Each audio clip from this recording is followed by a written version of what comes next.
नमस्कार बच्चों, मैं महेंद्र किरार एक बार पुनः आपका अपने यूट्यूब चैनल संस्कृत स्टडी में आपका स्वागत करता हूँ। वांग मन प्राण स्वरूपम वाले पाठ का अध्ययन करेंगे।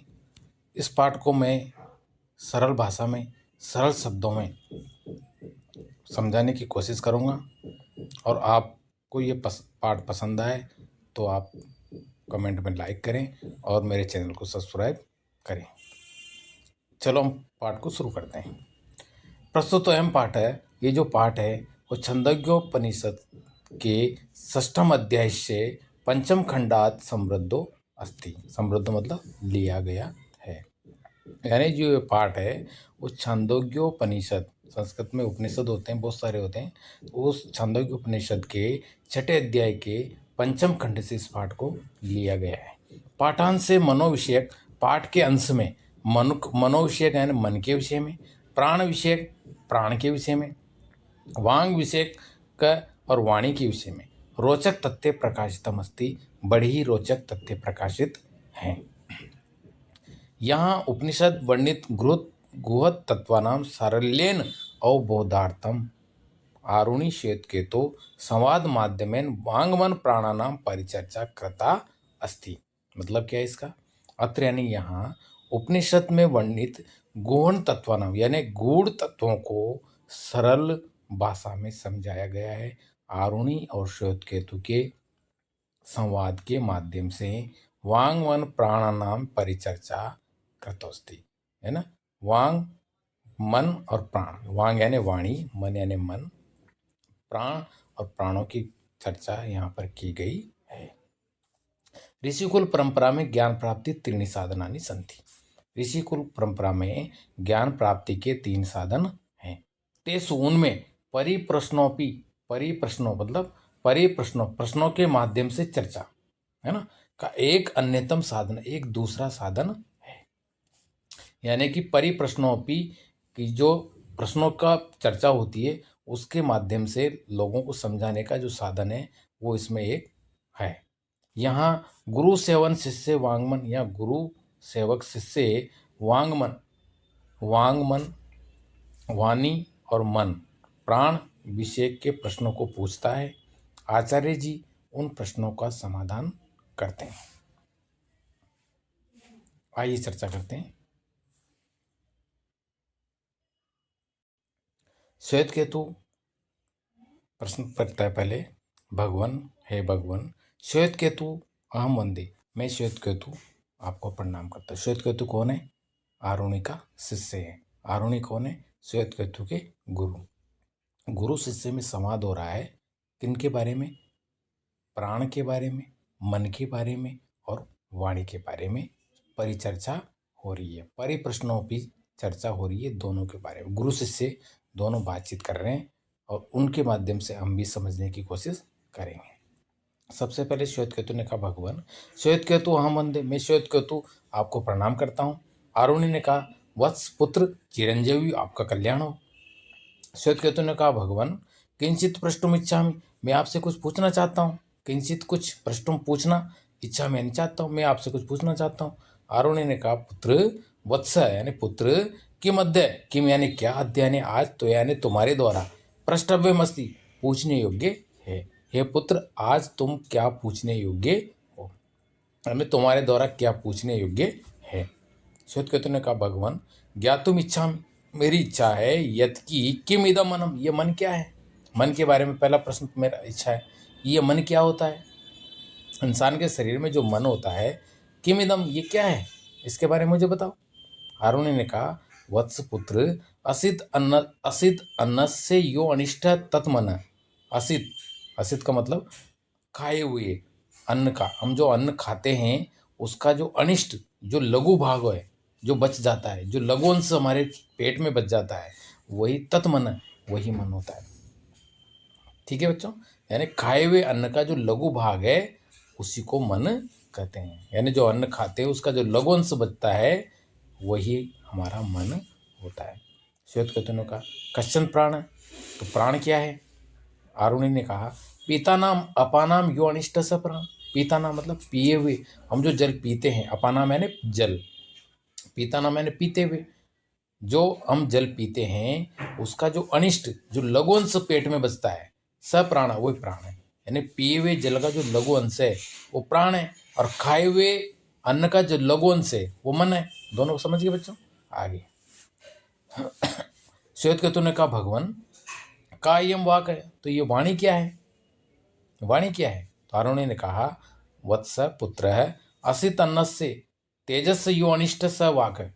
यानी इस अन्न असित अन्न से, यानी जो खाए हुए हमने क्या खाया क्या पिया, हमने अन्न खाया जल पिया, तो इन खाने पीने से जो तेज ऊर्जा होती है, हमारी ऊर्जा बनती है, तो इसका जो लघु अंश है सवाक वही वाणी है।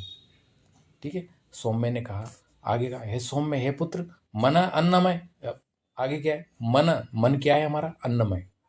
मन अन्नमय है, यानी जैसे खाओगे अन्न वैसा होगा मन। तो अन्न कैसा है हमारा? अन्न अन्नमय, मय अन्नमय, अन्न मन अन्नमय, अन्न मनमय। ठीक है, इसको ध्यान रखें। तो प्राण कैसा है? अपोमय। अपो मतलब जलमय। हमारे प्राण कैसे? जलमय। जैसे हमारे जल पिएंगे वैसे हमारा प्राण चलेंगे। वाकत और वाणी कैसी है? तेजोमय।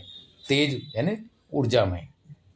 तो हम जो अन्न खाते हैं, है ना, तो वो तो हमारा मन है। जैसा हम अन्न खाएंगे वैसा हमारा मन होता है, और जैसा पिएंगे वैसे हमारे प्राण होते हैं। तो खाने पीने से जो तेज उत्पन्न होता है वही हमारी वाणी है। इतने वर्ण है। इसी तरह से ये समझाएगा।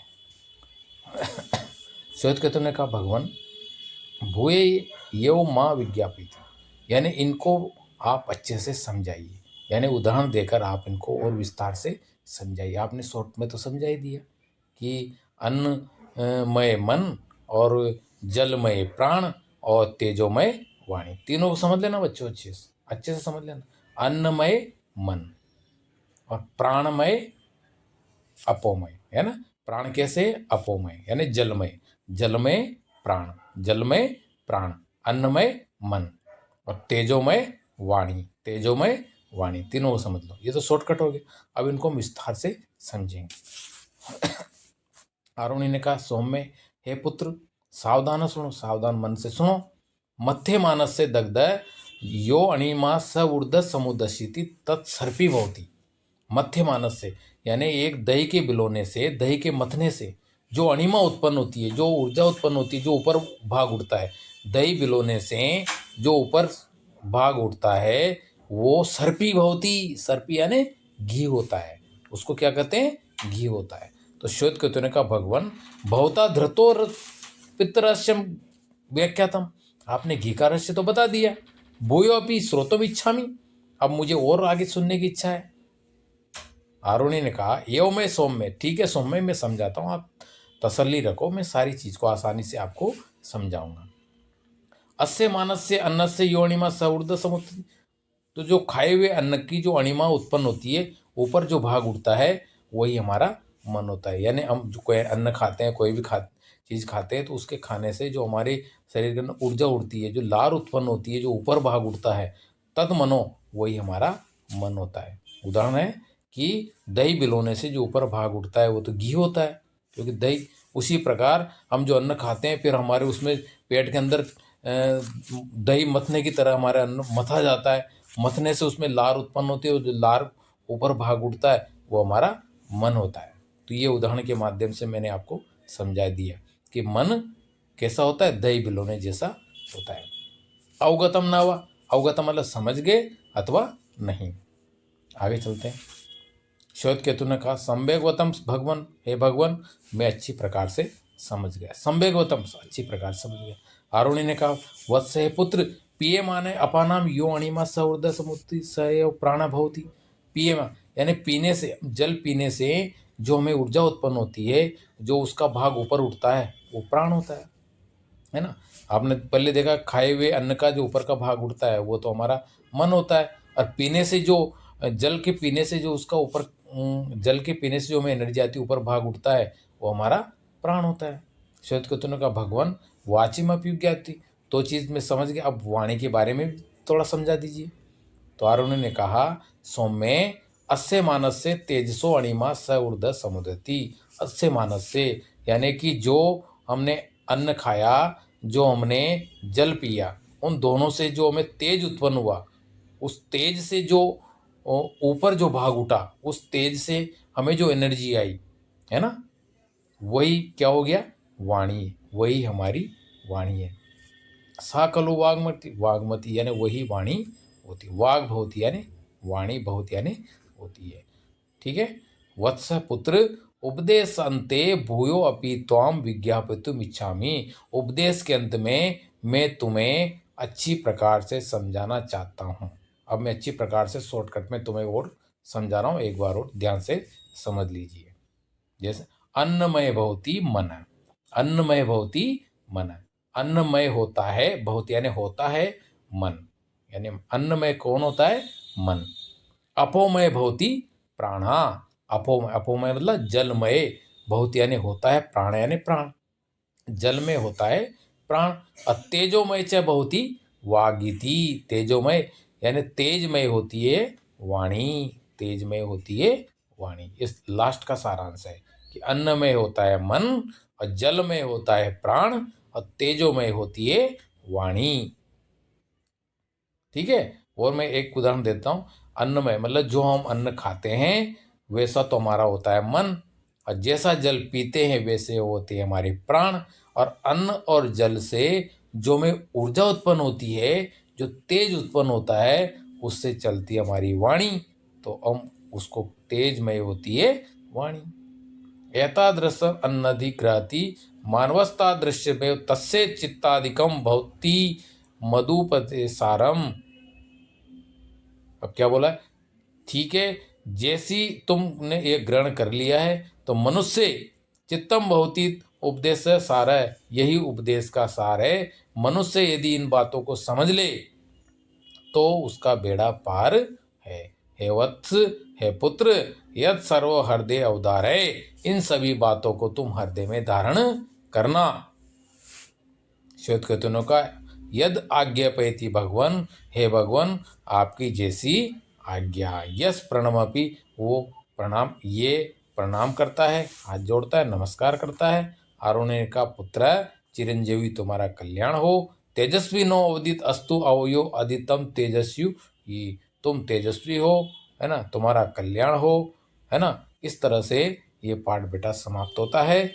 और इस आशा है मुझे ये मैंने आपको अच्छे से समझाया है और आपको भी उससे समझ में आया होगा। यदि आपको और वीडियो चाहिए अन्य पार्टों की तो आप कमेंट बॉक्स में लिख दीजिए, ताकि मैं अन्य पार्ट की वीडियो भी अच्छे से आपको समझा सकूं। धन्यवाद। शुभ रात्रि।